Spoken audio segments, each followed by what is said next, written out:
Hello. I'm a bit late. Sorry. I don't know if anyone's going to make it on time for this one because I didn't put up a notice. I actually just remembered that I was going to do this at 8 o'clock. I really got to get better at being on time, so sorry. I might even have to have a bit of a break over the summertime, unless other people would like to help with this, because yeah, it just gets a little bit quite a lot of stuff to do. Hi Serene, hi Nick, lovely to have you here.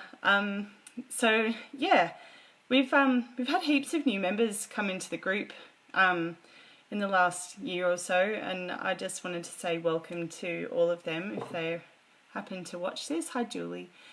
And it's gone 3,000. It's pretty amazing. Since 2007 we've been going, and it's awesome to have so many people interested in finding out more about Druidry, and hopefully if they would like to learn more by looking at the videos, you'll check out some more of these videos that we've been making on Facebook. You can see them in the videos section of the Druids Down Under group, or you can find them on the SerpentStar OBOD YouTube channel that Amanda's been working out for us, which is really cool. So yeah, I want to say thanks as well to everybody for sharing such lovely things lately, and starting interesting discussions, and it's been really cool to see what other people are bringing to the group, and I'm just always really enjoying it, so thanks.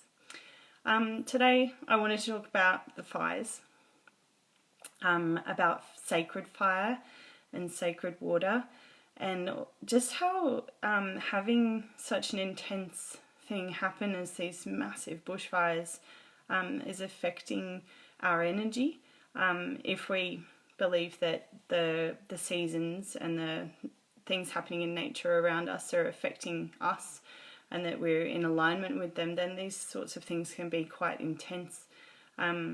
You know, that intensity of fiery energy, even if it's just summertime, can bring out certain emotions and responses in us, and for it to happen early and for it to happen in such a full-on way with so much damage and you know, a lot of emotional things happening, not just the fires themselves but also all of the politics around the fires and how people have been affected by that.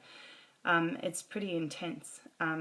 So yeah, there's been nearly 500 homes lost. I know 3 people who've lost homes in their families, and it's incredibly heart-wrenching to hear their stories, and you know, watching the fires coming over the hills and knowing that their house was in there. It's just heart-wrenching, and you know, it gets all of us really emotional, and yeah, this fiery energy, like obviously there's an intensity in like the sheer scale of how big these fires are. But I thought, you know, looking at that energy of fire for a moment and thinking about how it's affecting us would be kind of interesting. So what is fire energy about, and how can we think about it in ways that are not just you know, the damaging, destructive, negative side of fire? Obviously fire also has a positive energy about it as well. It can be warming, energizing, it's passionate, active, it helps us to move, to feel inspired, it's igniting, it raises energy in us. And in Celtic mythology it's often associated with the fire in the head, so it's about Arwen, and feeling sort of that motivation and that inspiration to act, to do something. It's the inspiration of poets and warriors and lovers. It's associated with Lou and with Bridget, and surely others that I just couldn't think of in the moment, as quite a lot of ideas of this fiery ignition and inspiration. It's generally a positive force in those stories as far as I've found, but of course it does have a negative side when it's so intense in something like a bushfire. It can be destructive, threatening, it can burn us out, it can cause death in the landscape and in beings that get caught in it. but then there's sort of a neutral side as well. Death brings rebirth. We know that in the forest, like the forest will recover. A lot of Australian plants have that as part of their cycles. Obviously, this has been such a huge destructive fire, and it's they keep using the word unprecedented. You know, it's a fire like none other. So there are areas that may need a different kind of rehabilitation. They might not recover by themselves. We've had rainforest burn, so it is a bit different. But there is still that that sense of regeneration coming from destruction. That you know, there can be a, you know, that nadir idea that, you know, there's the like the winter solstice. It's sort of the lowest point or the death point before new life, and the fire is kind of at that that crux of energy where things get completely released in order for new things to come up. And I think that energy has been really quite potent in the community lately. I feel like, you know, the destruction that it's caused has actually, and you know, and the fear in people of, I might have to leave my home, I might have to, or, you know, I might lose something, or our friends might lose something, or even just, you know, being around the smoke and the, just the mood of it all, and the sense of that being there, that's happening. It creates it's like a fight or flight kind of response in us. I think it's like quite adrenaline fueled, but it creates solidarity as well, and people joining on causes and wanting to act and wanting to make something happen, which I suppose is why we've seen so much political unrest this week, and why that's happened. There's that real fiery energy going on in the world, in us, not just you know, in the bush. It's about how do we deal with that? You know, what do you do? Because it can wear us out. It can make us feel frazzled.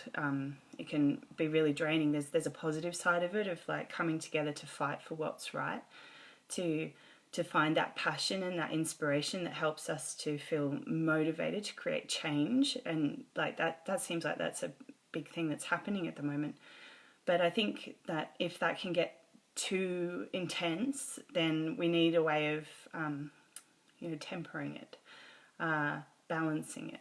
And what do you balance the energy of too much fire with? Water. So obviously we need water, literally, with the fires. We need water for the firefighters. It would be awesome if we could have a few weeks of nice, gentle rain. Of course, water also has negative and positive sides and neutral sides.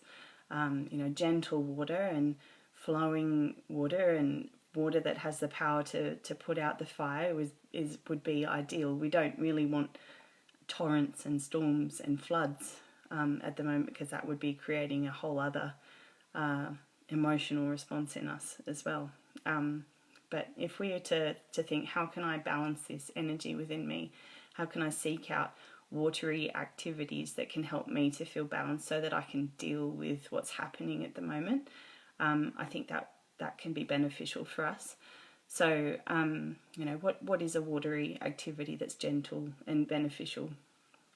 I think sharing our emotions, sharing our tears, finding healing through sharing, and vulnerability, you know, being gentle with ourselves, but and gentle with others.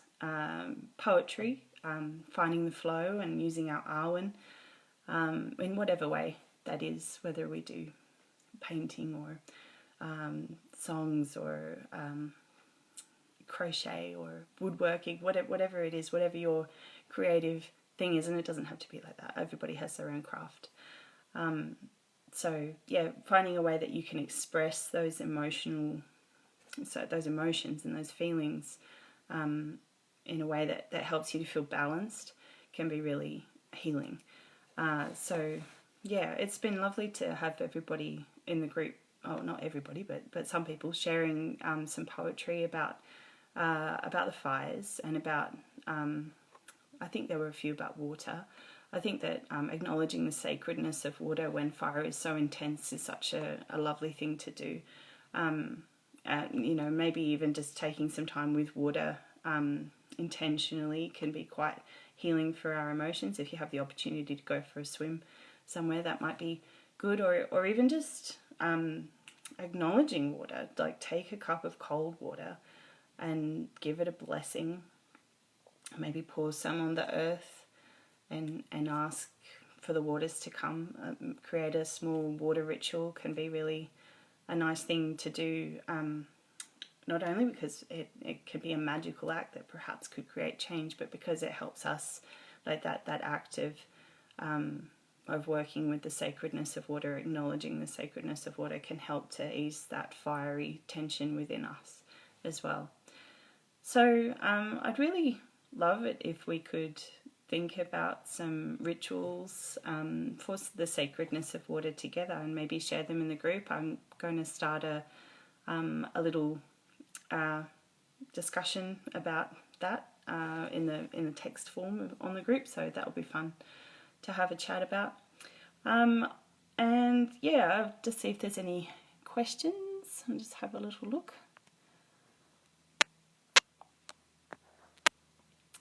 Yes, it is. Jodie said it's also renewing despite the destruction. Absolutely. Yes. Oh, and there's another one. Julie, I heard a poem on the radio on Sunday. My Country, as per Dorothea McKellar. Oh, okay. Maybe you could share it with us, Julie. That sounds lovely.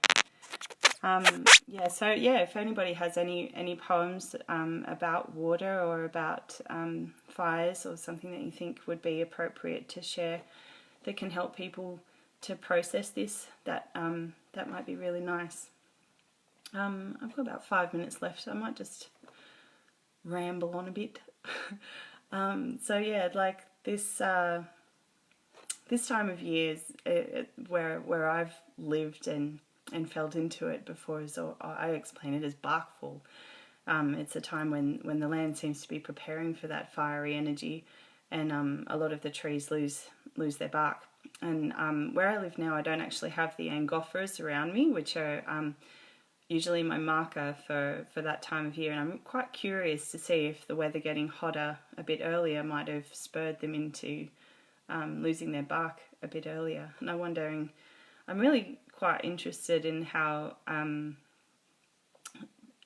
the changes in climate or different things happening at different times, because this is apparently very, very early for such a big fire to have happened. It's like our seasons are actually changing a little bit, and as we're working on wheels of the year and things like that, it's worth recognizing when something is not quite at the right point where we're expecting it, and checking to see if there are those symbols that we've learnt to be markers of the season, if they're happening at a different time. So I'm quite curious to go and see if that bark is falling already. Yeah, and I don't know if you're working on your wheels of the year, whether you've been noticing things like that as well. It'd be quite good to have a little chat about what we've been doing with our wheels of the year, and in terms of noticing differences as well, and and how the seasons are timed. Maybe this year has been a little bit of a breakaway from how things usually work, so that might be kind of interesting to look at. But yeah, I'll start some conversations on that. Oh, I've got another question.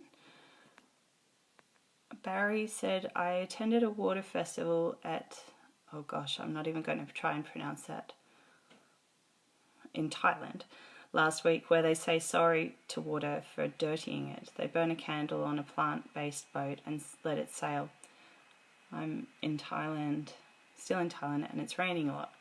Wow, send some of the rain here, hey? Yeah, that sounds beautiful that they do that. Yeah, creating little rituals like that can be really, like, when it's such a huge thing that's happening, we can't possibly, feel responsible for all of that of ourselves. We can make little differences and changes, and we can send ripples out through actions that we can do. But yeah, like small rituals can help us to find the balance within ourselves, which can then help us to make bigger changes around us, I think. So yeah, I hope you're all doing all right. I hope nobody is under threat at the moment. It's a scary time, especially coming into summer. I guess I could finish with saying I hope you've got your fire plans sorted out, and you know, found out about where your safe places are, where you live. It's that time of year where we want to prepare. The bark on the trees might be falling because the trees want to burn, but our preparation for the fire season has got to be to try and keep ourselves safe. So yeah, I will leave it there. Thanks very much for listening in, and if you're catching it later, thank you for listening later. I'll see you. Thanks.